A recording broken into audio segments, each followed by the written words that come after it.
Dito tayo sa Tikmi Dine o Dini. Alright. So tara, pasok tayo.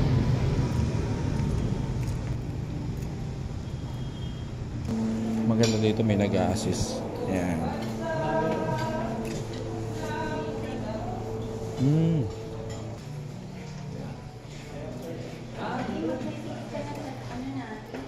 Ikot lang ako, sir. Nag-ano lang. Ayan guys. Ayan. Pag may mga setup na meeting, pwede din dito. Ayan. Mga open. So ito maganda dito guys. Ayan. Ayan. So ayan guys. Nakikita nyo naman po yan. Ayan. Tikmi Dini. Pwede rin sa taas. Meron din po doon. So kung kayo po ay gustong magpabook, talagang pre-nomote ang Tikmi Dini. Ano?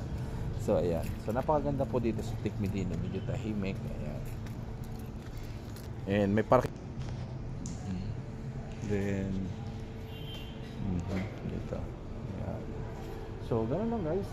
Maganda po dito sa Tikmi. So napakaganda, napakalinis. And pwede po tayo dito. Ayan. Pwede rin po dito. Ito po yung extension na nadikit na bago. Tour ko po kayo. Ayan, kaya sa mga gusto po, sa dito sa Don Antonio, Quezon City, ayan, pasyal na po kayo dito sa Tikmi Dini. Uy, ang malapit po, may picture. Bye-bye!